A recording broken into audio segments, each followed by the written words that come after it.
A changing of the guard is underway at the agency responsible for protecting neglected children. Judge John Specia is stepping aside as Commissioner of the Texas Department of Family Protective Services later this spring. The departure comes after more than 3 years at the helm of the troubled agency, and we've been telling you about ongoing high turnover rates at the Division of Child Protective Services. So I asked to sit down with Specia, a career family court judge. One ongoing challenge he told me about: finding more money to keep staff from quitting in such high numbers. So what is your number one priority? I know you're not going to step out of this realm entirely. No, I'm not. What is your number one priority legislatively going into the next session? Nobody's asked me that question before. I think my number one priority is working to make sure we have enough workers, supervisors, and program directors to bring the caseloads down to a reasonable level.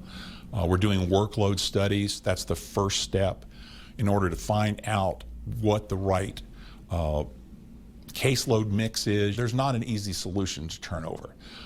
This community has many, many jobs.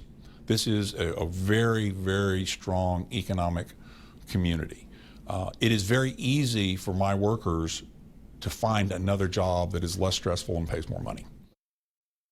Now, Judge Specia says he'll continue to advocate for children at the state and national levels. One of his tasks, he says, will be to persuade lawmakers to invest more money into the foster care system.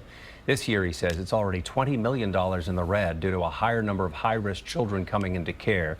So who will replace the judge? Well, last week we told you the governor appointed a retired chief of the Texas Rangers. Hank Whitman's described as a smart man who cares deeply for the children in the state's care. Whitman's website shows he has a master's degree in criminal justice. Now, we just showed you a small snippet there. We want to invite you to hear more from Commissioner Specia coming up Sunday morning on State of Texas In Depth. I asked the judge why there remain so many cases of child neglect in Central Texas, vulnerable kids that go unseen for more than 60 days. Catch State of Texas In Depth coming up Sunday at 8:30, just before Meet the Press.